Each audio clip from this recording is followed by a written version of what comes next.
Hello everyone, the one called Fate knocks at your door. It's your boy Hunt, joined by Karen, the manager slayer. Hello. And Kami.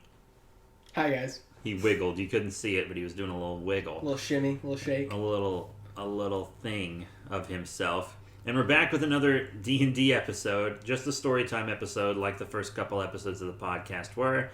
Don't worry, this isn't turning into a D&D exclusive podcast. It's just, we've been doing a lot of D&D stuff lately. Made characters today for Karen's campaign. What is that going to be, like a level 1 to 20 campaign? I mean, level 1 to whenever you guys don't want to keep going. My cat's... Or when one of us inevitably dies. All of you inevitably die. I'm ready to die. But I made a cool lizard man, so I think it'll be fun. I'm so excited about your character. I can't even tell you. But, yeah, so today we're just going to tell D&D stories from our D&D past. I know we've done recaps of our time playing, and we've told the story of that, but we've all played D&D prior to that, except Big Boy Chungus. He's not here because he is still dead. As we explained last time, he is in fact a dead man. He got the COVID. Honestly, I hope he's in hell. That way you can hang out with him when you die. Yeah. He's not really dead. Just I feel like I shouldn't have to say that, but I know I do. He's not dead. I didn't explain it last time. I just let it run. He is alive. He is simply not here. But we are going to roll for initiative to see who gets to start off story time. Oh, yeah. Oh, no. I rolled a 3. 17. 7. Well, Karen, you go first, or you can yield. Oh, I'll go first. Maybe. Depends. Okay, well, you have to decide, like, right now. I'll tell a story about D&D for story time. I don't know. I'm weird right now. Maybe it's because I've had 12 cups of coffee. You have had a lot of coffee. Oh, the cat's knocking down the dice. Our cat likes to play D&D. Oh, she rolled a 1. Oh, Oh, no. really? Crit fail. Oh, no. You have to go outside now. You've been disowned. You're no longer my You cat. have to go outside. Aw. She says, no thank you. Okay. So, D&D story. Ooh, I can't decide. Oh. Not the which mic, one. baby. Oh, my God. She's currently rubbing on the mic. Oh. I can't decide what session. I can't even think of one right now. I'll yield to Kami, because I think he's got some good stories. He's got a whiteboard with a bunch of stories written out on it. I have no stories written out, actually. Oh, really? These are just our brainstorms from earlier. What if he yielded to you, Hunt? That'd be hysterical. I can't believe it's taking this long for you to tell a story. Okay, so I'll tell the Valkyrie story. Oh, no. So, context, I have actually only ever played D&D at this point, with one exception, with Karen, the manager slayer. She's either my GM or she plays. So, she was there for this story. I was only partially there for this story. So we were running a session in college with a bunch of college, I want to say friends, but... They were friends. for a little while. For a little while, and then some of us went crazy. So, You say some of us like you're one of the ones that went crazy. I think I was. I think I definitely was. You've always been crazy, so Oh, yeah, you can't that's go it. crazy. Well, if you get married, you're absolutely crazy, so... That was later on, though. So there. So we were playing with a group of people, and it was mythology themed, and I could go into depth about that, but let's leave it at, it was mythology themed. And one of I was playing a character that was, like, Norse associated, effectively. Did you say kind of like a demigod, almost? Or- Yeah. Kind of, yeah. Demigods, let's just go with that. You could, I mean, like, if you want to go for it off the cuff, it's just like a Percy Jackson, think that. All the myths are real. Yeah, very vaguely based on that. So, I was playing a Norse character, and we were going through this basically underground maze when a Valkyrie, a Norse chooser of the slain, appears. And one of the characters in this party, and this happened while I was away, so my character was just kind of on autopilot, but one of the Greek characters decided to pick a fight with a battlefield chooser of the slain because, and I quote, "Its feathers are pretty, I want one." It's not the exact quote, but... Please. That's it. Podcast over. Podcast over. I don't need to hear any more of this. Was it because the feather or because he wanted to take a wing? He wanted the feather because up until that point he always took a feather from the creatures he defeated, I think. He took something from each of the creatures he defeated. It was feathers, though. He was obsessed. I don't know why. He literally decided to pick a fight with a deific level entity and get the entire party engaged in a fight. My character is autopiloting through this. When He wasn't even there. Was I not? You weren't there. Okay. So when I come back next week to learn that this character has picked a fight with a Valkyrie, Chooser of the Slain, and one of the deities that my character worships as a Norse thing, whatever, I'm pretty sure we might have had a fight. Yeah, there was... I think we actually came to blows over that, because it was like, there's no way I could let this one fly. Very close, because it was... You two had, like, a skerfuffle, and then the rest of the party's like, guys, let's not do this. We're gonna have to fight something eventually again. You guys don't need to dish each other damage. And I think that was kind of a Big Boy Chungus moment, where, like, he was so maliciously attacked by the party, like... Why did you pick that fight? I can't believe you did that. He was, like, bullied by the team. That's the coffee going off. Don't worry. I am not addicted. You absolutely are. Yes. But he was... L'chaim. He was so maliciously attacked for that he became a better player afterwards. Oh, just like Fate, yeah. He actually became the best player of that entire group after we maliciously abused him. He had, like, some of the best... moments after that, because he's like, I realized my faults, and he just became this awesome character, this awesome player. It was great, honestly. Later on in that same campaign, me and this particular character, whose name was King, Yes. the two of us soloed a white dragon between the two of us, while we split the party stupidly, while the other half of the party, so it was two of us taking on a white dragon, and then 4 people on the other side of the party were just getting absolutely... wrecked by a deity. Yeah, by a deity. But, like, I mean, you guys had... Which was the same stats as the dragon, though. Yeah, actually was, I think, a little less health than the dragon, but you guys just perfectly balanced each other, played off of each other. You're like, oh, we're just gonna... I had to throw that at you as an extra encounter to keep you balanced with the other team. No, you threw an arrowhawk at us after the dragon, and we killed the arrowhawk, too.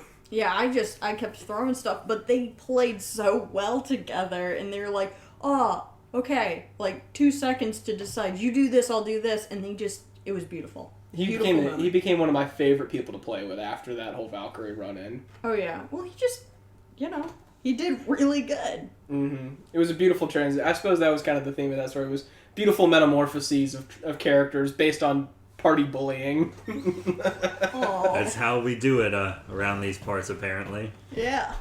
Do you have a story to share? I'm sure you do. Well, all my D&D stories pre our group happened like a decade ago, so they're a little fuzzy. A little fuzzy? A little fuzzy. I can just tell you about my half-elf cleric, Spock. Ooh. Yeah. I want to hear about this. Because it's like Spock was half Vulcan or whatever. So when we started, we were just given pre-made characters because the DM didn't want to spend a whole session creating all 5 of our characters.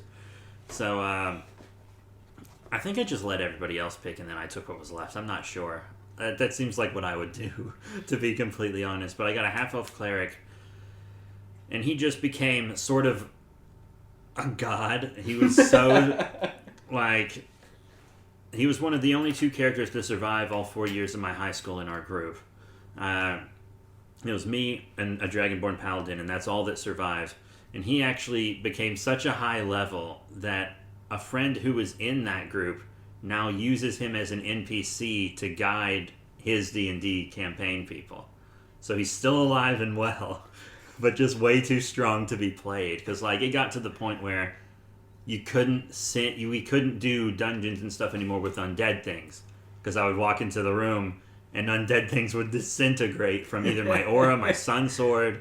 It's like just having the sun sword out would just destroy vampires instantly. And then I had like this aura that would like degrade zombies. And I got too strong.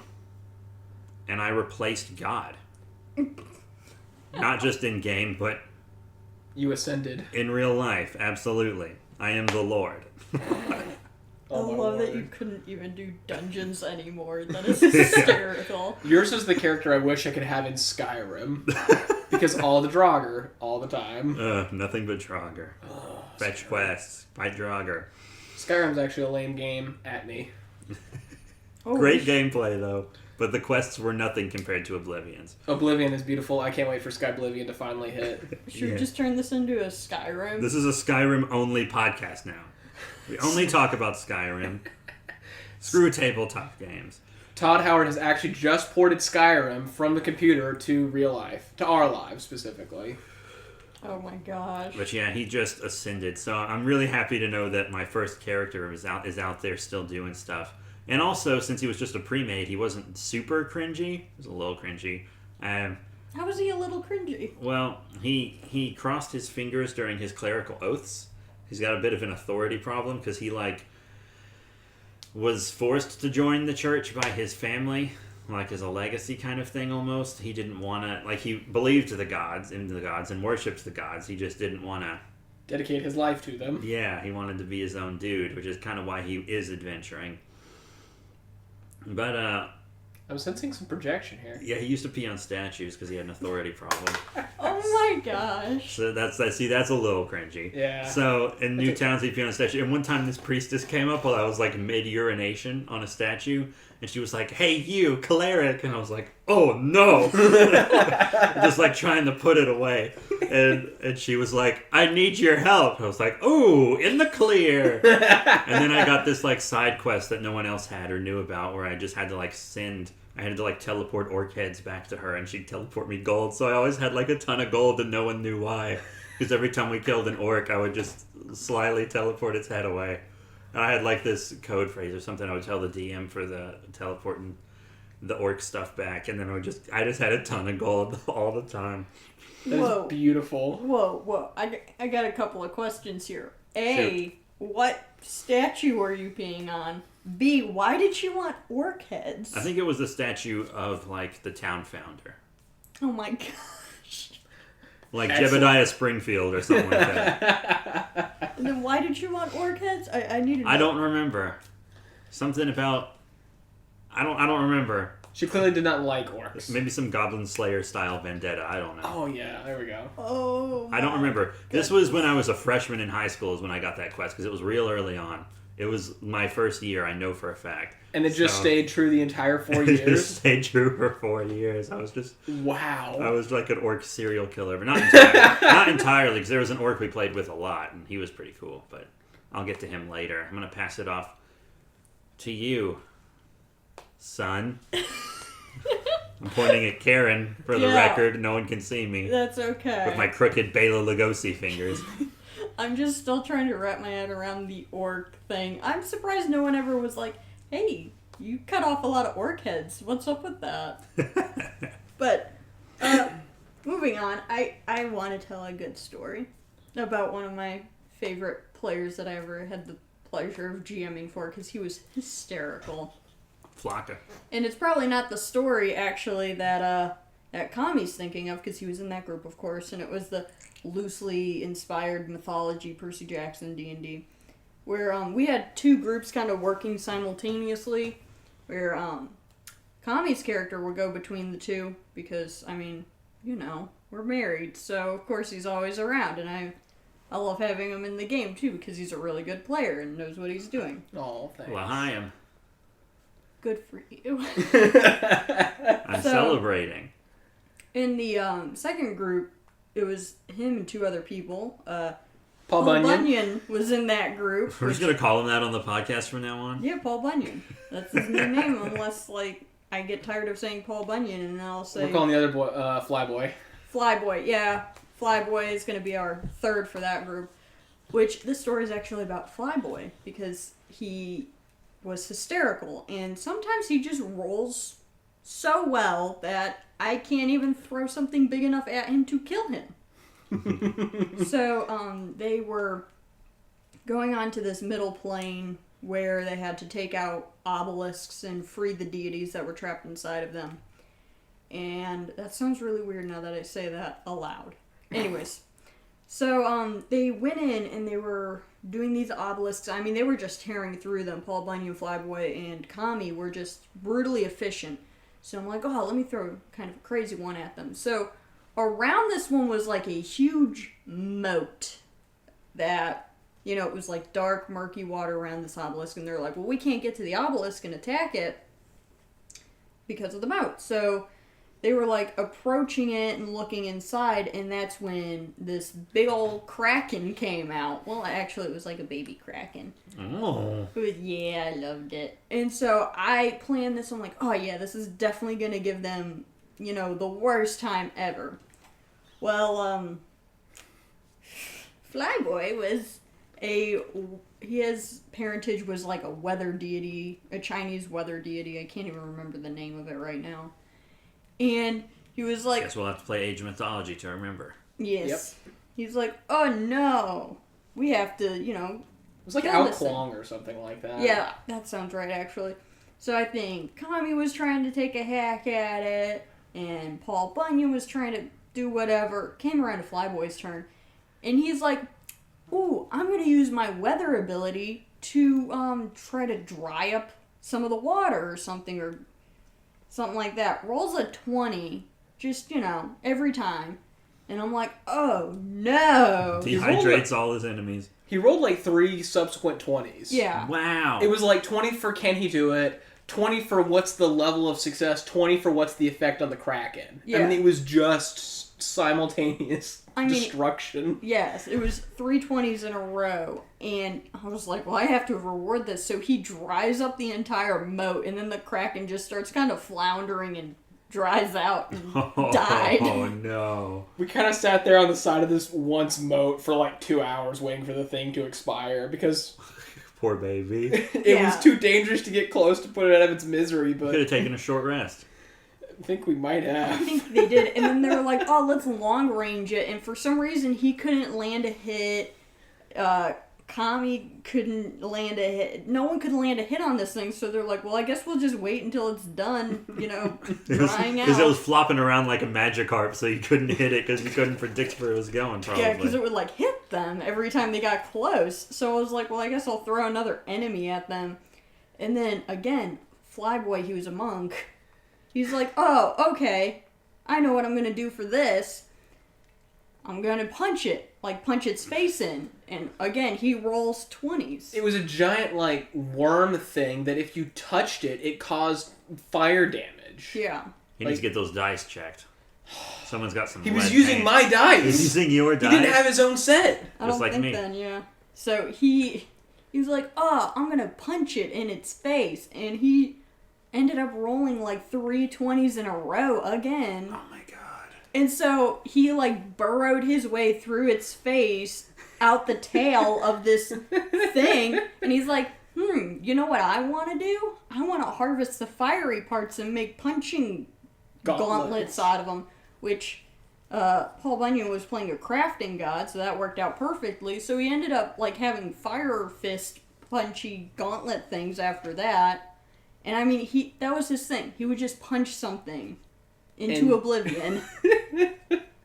He was one of the more overpowered, not from any like character creation stuff. He just happened to be amazing because he rolled amazingly each time. Yeah, pretty much. But did he ever kick in a magically sealed door, though? No. But you had to think about it, which says plenty. He did kick the crap out of a deity by himself. Yeah, he did do that. I think he might know some dice tricks, get it to roll the way he wants. You know, he's just always had really good luck with that. I don't know. He played one of my favorite characters in a D&D that I ran. He was playing a Southern hick named Sheldon in a World War I inspired D&D. So I created a story where World War I happened 20 years earlier than it did in actual history. Because of some, of all the secret alliances and stuff like that. And that's the world they were playing in, is the World War I had been going on, but it hadn't ended. It was just going for like 20 years. So technology and everything is weird and different. So he was playing a Deep South engineer who grew up working on tractors, which in World War I era was kind of the basis for all mechanical anything. So he was just an engineer, and he was brilliant. His name was Sheldon. I don't know why he chose that I name. don't either. It worked. Makes me flash back to Big Bang Theory stuff, but he was absolutely one of the best characters I have ever seen. Just his level of roleplay and engagement with the universe was fantastic, and it completely made up for Paul Bunyan, who did not interact with the world at all. Yeah, because, like... Talking smack about the bun. Well, the bun would be... We gotta call him that now. The bun.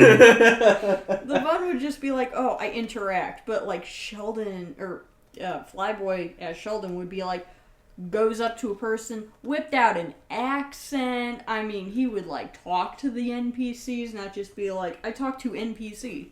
And he got really into it, so... Yeah, Bun described his character as a very large, jovial man. And he had, like, a huge charisma stat. But all he would do interacting was, I walk up to the Russian resistance fighters and make friends with them. Half the fun is the conversations. Yeah. But all he would ever say was, I go up and make friends with them. And I'd be like, I guess roll charisma check? He must be a player that's more in it for the combat, maybe? Yes. I think so. I think he's more into, like, Yeah. seeing how those... Because I'm the type that's, like, all in for the role play. There could be no combat and I wouldn't care. I'm all in for the role play. He's a combat min-maxer. Yeah. That's all he cares about is and also breaking the game. He's an occasionally frustrating player to have because all he wants to do is break the game and manipulate the rules to his own advantage. I mean... So- Like the stock market. Exactly that. Except my God. Boomer humor. Oh my gosh. But I think there's... You got different kinds of... Like, Hunt here is a great, like, story player more so. And then you got people who are like, I just want combat. And then you have the people who want to, like, you know, it's me versus them, you know. I like a nice mix of everything. I think that's just, you know. The I role just play want is to so talk much more smack to fun. people. Yeah, I just want to do the role play. Tell us another story, Hunt. Tell us a story, Papa. Yeah. Please, Sure. father.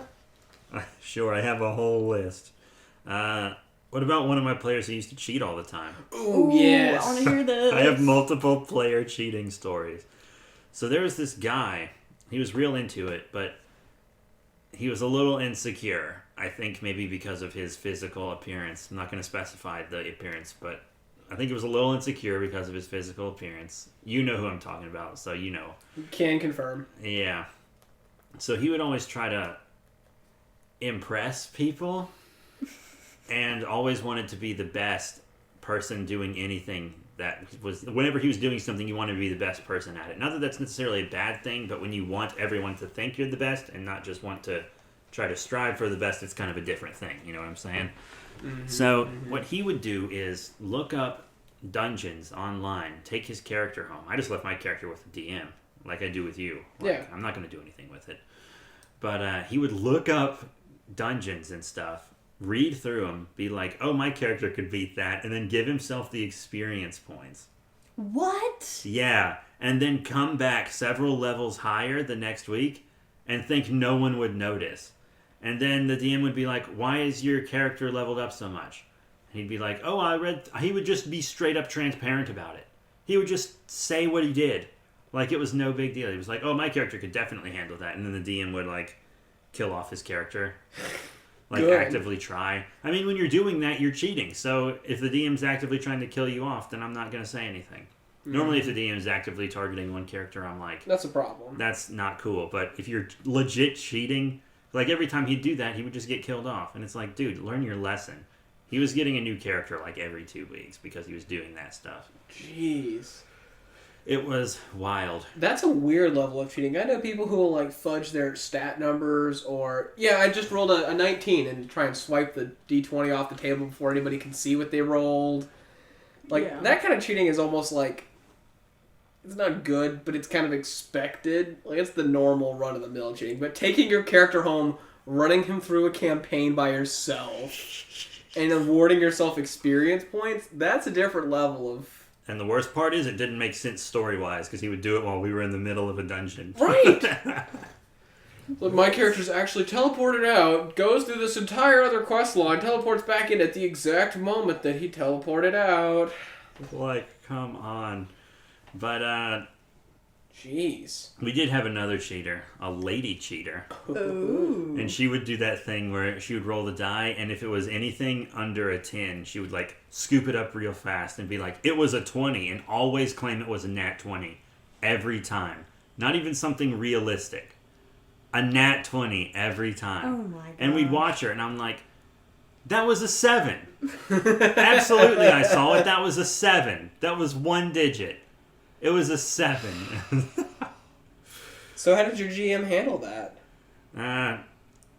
Well, when we called her on it, she could just be like, fine, it was a 7, and then give the regular thing. But a 7's not even that bad after you add everything to it. Yeah. But it's like By anything mid-levels, rolling a 7 means you probably have like a 17. Yeah, anything under a 10, she would scoop it up really fast and be like, it was a 20. And it was like so transparent also. Sometimes if we didn't get a glimpse of it, we'd be like, no way that was a 20, re-roll. And we'd vote for a re-roll. And she'd have to do it. Just, why cheat? This is like the last game I feel like anyone would want to cheat at almost. Also, Because there's no winner. You're just playing. yeah. Honestly, the best stuff happens when you do fail. Like somebody falling through a portal in that mythology D&D. Oh, we have so many stories from that mythology. Oh, give me that one. Give me that story. Hit me up with it, homies. I'll my tell friends, the my story, pals, 'cause my you'll guys, just- my friends. Are you good? I've never been good in my whole life. I don't know, you probably had about 5 minutes, maybe in 3rd grade, that were Maybe. good. Nah. Not even then? Nah. I kind of want to know why she cheated. It's like, were you doing it for a joke? But anyways, Portal story. I can do that. Because I know Kami will mess it up. Excuse you. Excuse? So, it was, we did like a whole weekend, 3-day stint thing. And I was like, okay, I'm going to give them a big fight for the end of this 3-day stint with the second group with the 3 people in it. With Flyboy, Bun. and Kami. So, they're fighting a deity in one of these little sanctuaries that I gave the characters so they could kind of go back, kind of like a home base, kind of like go and, recuperate, get some supplies like healing potions and stuff. I wanted them to, feel like, oh, we can go back here and it's okay. So, one of the big baddies went and infiltrated or just showed up. I don't really remember. Kind of kicked in the door. Kicked in the door and wanted to fight because she was like, well, I've had enough of this good peopleness. So, Thwart my plans. yeah. So, all the sanctuary people and then the 3 players all show up to fight her. And I'm just going to tell the highlights of it. Please. So, she was hanging out on the roof of the sanctuary because she could, easily fly, teleport, everything. And so, Kami's like, oh, my character has all these special abilities. I have an idea. And Paul Bunyan was like, I think I know what we're about to do. So, the bun had a shield and an explosive hammer thing. So he's like, okay, Kami, have your character run at me. I'm going to shield jump him, and then I'm going to use the explosion from my hammer to rocket you up. I saw that in Ruby once. Probably. Yeah. Yeah, I mean, I bet it came from there, so I don't know. I think the Ruby theme song, or Red Like Roses, is still his ringtone on his phone. I think it is. But he was like, okay, and he was like, can I do that where, because he had an explosive rune in it that would, and I'm like, the way you explain it made sense to me, so why not? He thought he was like, this isn't gonna work, but I'm gonna still pitch it. And I'm like, yeah, go for it. And he's like, yes! Rolled 2 20s for, the strength check to do the, shield lift. And then... I rolled an 18 acrobatics on the jump. Yeah, and then he rolled another 20 for the attack on the shield to explode it at the right time to give him enough air to rocket him into the air. Then he's like, I'm going to use all of my spell charges on this. I'm going to use my special ability, my pinpoint ability shot thing. Dang. It was one guaranteed hit with my spear. I could throw the spear and it would be a guaranteed I could call exactly where it would hit. So he was I'm dropping everything on this one hit. Speared the deity through the eye. Woo. And just did a fifth the damage of this, big boss character. Yeah, 20% of her health gone. Yeah. In the first turn of the first minute of the first everything. But then I had to fall like 5 stories back to Earth. Yeah, and Flyboy saved me by hardcore monk parkouring off the walls to catch me. I love it, dude. Flyboy's amazing. Yes. So they're fighting, and the sanctuary people were actually getting beaten pretty bad. And so We're getting bodied. Yeah. So Flyboy's like, oh, my character has this growth potion. I'm going to drink it. And I'm like, oh, okay, good. You're going to use it. So he grew like 50 times his normal size. Ultraman style. Yeah. Mm-hmm. And all of his stuff grew with him. And by this point, he had those fire gauntlets. So what he did was he ran over to stop this deity because she moved really fast. She had a movement of like 60 feet or something versus everyone else's one of 30. Mm-hmm. And could teleport on top of it. Yeah, I mean, she was supposed to be tough. So he punched her into the wall. And it started doing this cheese grater motion. Oh my god. With the fire gauntlet. Saying, I don't want to see your face. Let me see your face. I don't want to see your face. And why are you here? I don't want to see your face. Why? No, I don't want to look at you. Because he was so mad by that point. She was. She killed some of our favorite NPCs in that encounter. Yeah. We were livid. Oh no, are you okay? You just reminded me of my favorite NPC. Oh no. Who was also dead, yeah. Oh. I'll tell his story after you guys are done. Okay, so I think this is where the crazy part happened. Because this had been crazy enough. Yeah, so he's doing that. Meanwhile, there's like a teleportation pond thing in the middle of this sanctuary. It was a crazy D&D. I don't know what I was on. It was nuts. So there's this little pool basically in the center that teleports people. Somehow someone fell in. Paul Bunyan. It was Bunyan got knocked into it by the deity. Oh, that's it. So he got knocked into it. Literally just punted across the room effectively. Yeah. So Tommy's like, oh, I run over to help. And then he fell in because he rolled a 1. And then someone else went over to help.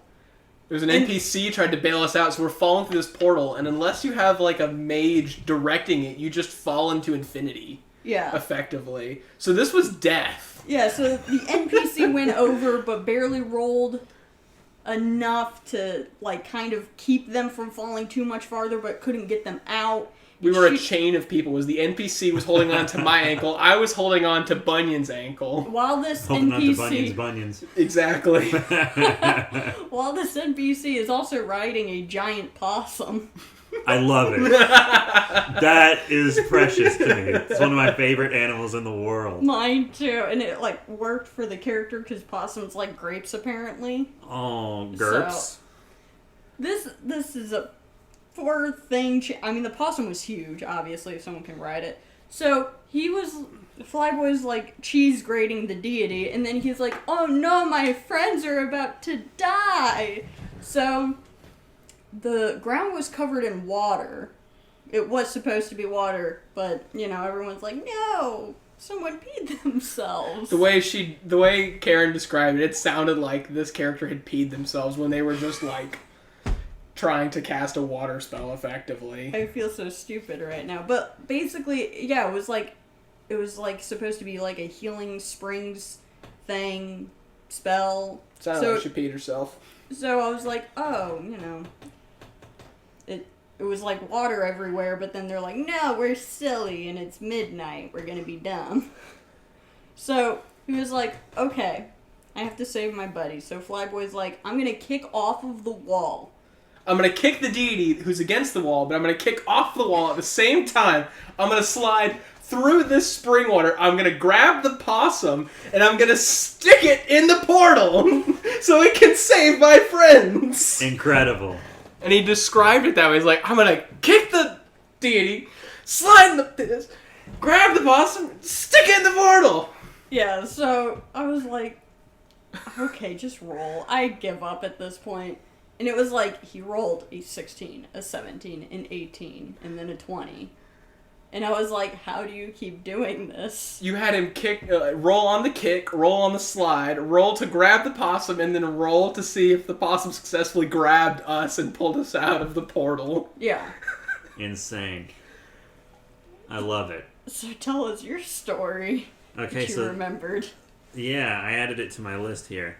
So there was this one time between campaigns we were at an inn, or in like an inn bar tavern place to stock up on stuff like crossbow bolts, etc., and to rest and get our HP back and whatnot. And there was this like quirky little wizard there who had like a brown cloak and a brown top hat and a torch, and we had a mini for him that was really funny looking. So we used that mini for him, and he was just like, okay, this might be a little much. He was reading some inappropriate magazines in the middle of the tavern. The wizard? Yeah. Very inappropriate magazines. I gotta be careful here. But my character, the cleric, the holy man, was like, hey, what you reading, bud? And we were like, he was like, this is a good one. Ooh. And he was like crazy. Roshi. So we became like the best of buds with this crazy wizard. And he, instead of having a bag of infinite holding, his hat was of infinite holding. So he would stick his torch in his hat when he didn't need it, and then he'd pull it out of his hat when he wanted to light something. So he could just pull anything out of his hat. All his stuff he kept in his hat, and. We became best friends, so he gave us quests. So he was like, you guys are cool, I'm going to give you a quest. And then one day, when I was at marching band or something, marching band practice and couldn't be there, he died. And I don't even know how he died. You guys are so sad, even though you don't even know him. He died, but his ghost would like still tell us where trouble was afoot. So we still got to see him. He was my best friend. He was Jim the Wizard. And he was a good guy. I love when there's like a good fleshed out NPC. I always get sad when they die. Yeah, it was very sad. I couldn't even be there for him.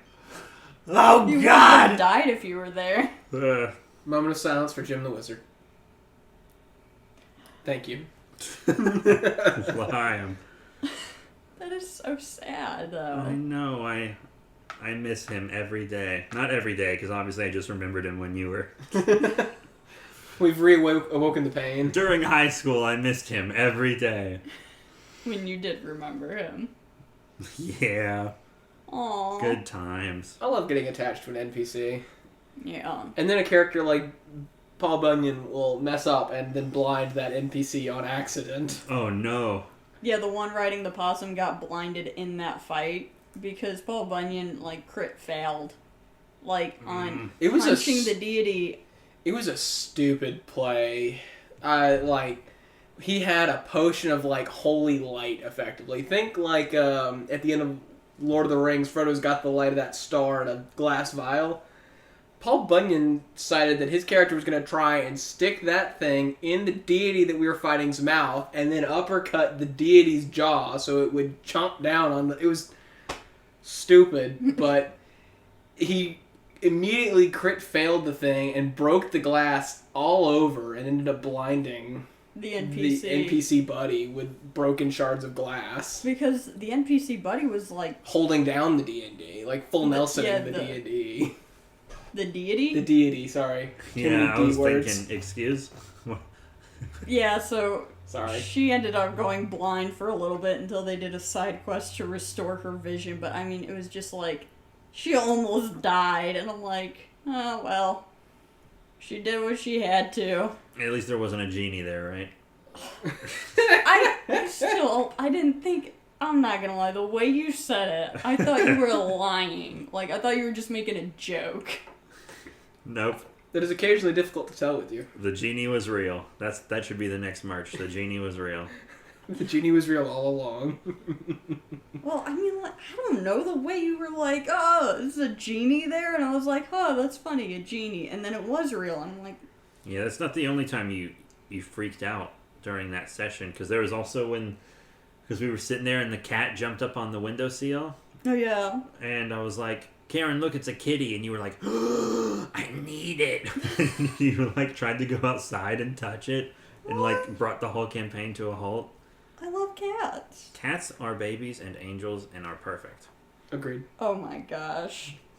Well, is this a good time to end it? Sure. I only told half my stories, but sure. What? What? Well, I'm thinking. We could tell why you're PTSD'd and That's bad for another player, time. Karen. Oh yeah, I'm gonna tell one more Yes. about when I carried the level 1 party. Oh yes. Because I don't think, was it this episode or last episode where I said if you started even in the middle of a campaign where everyone was a higher level, you had to be level 1 in our D&D club? I think it was last time. Yeah. Last Yeah. episode. Last episode. So there was like the seniors and the veterans who played in one group, and then the freshmen had their own DM and their own story. But there was one day where the other seniors didn't show up. This was senior year. They didn't show up. I was the only one there. They all had something to do. So I couldn't play by myself. So we brought the freshmen over, and they were all still level 1 because all they do is goof off, right? Because they're freshmen. Of course. Oh, yeah. So it's me, this high-level, god-tier, half-elf cleric who's, like, invincible compared to them. And they're all just a bunch of level 1s with just characters that have been just little pre-mades, probably. Aw. So we do an entire dungeon in that one night. Just a nice, speedy dungeon run. So that we don't start anything that has to be several sessions while the main people aren't here. Mm-hmm. So it's just, once again, just me and level 1s, and I don't think they did any damage to anything the entire night. I did literally everything. I constantly healed them. I did all this stuff, and then we get to the final boss. And remember, this is for the seniors high-level campaign. Uh-huh. So it's a big, beefy boy. It's a big boy Chungus of sorts. The BBEG. Yeah, the BFG. And I can't take it by myself. There's just no way. But the exit is available. You can just leave. You don't have to fight it. But you have to get by it. Oh. Like the first boss in Dark Souls. Yeah, so there's like this cliff, and he's at the bottom of the cliff. So we have to jump off a cliff to get away from him. To jump off a cliff, like a really high damage dealing cliff. So what we do is we all roll to jump off, and we land. A couple of them break their legs. Oh, babies. And then I cast this protective light dome that heals anyone under it for like 2 turns. It just like stays up or something like that. I don't remember the exact specifics. But it was a light dome that healed everyone under it. But it couldn't fix their broken legs, but it did heal their HP. So the boss comes over and he's wailing on the dome. And so I have to pick up not one but both broken leg guys. And then when the dome drops, we all rush the exit, me with 2 people over my shoulders. And we escaped, and we got all the experience points. Not as much as if we would have killed the boss, but still. Talk about putting the team on your back. Yeah, literally. And that's why I have a bad back this very day. I had to carry all the freshmen. It was Oh, my that day word. that his back was no good no mo. So you guys think that's good for this episode? Well, I don't want to do all the stories in one go. Unless you just want to keep doing stories. Well, it's 44 minutes. Well, it's up to you, Master of Ceremonies. We'll just stop here for the day. Thank you all very much for your support. Remember to rate, comment, subscribe. Definitely rate us on Apple Podcasts if you can. Check out the description for this podcast where there will be links to social media, Twitter at B3 Productions, B3 Podcasts on Facebook. We also have merch as well and a Patreon. So that's it. Thank you all very much for your support. And we'll see you next time when the one called Fate knocks at your door.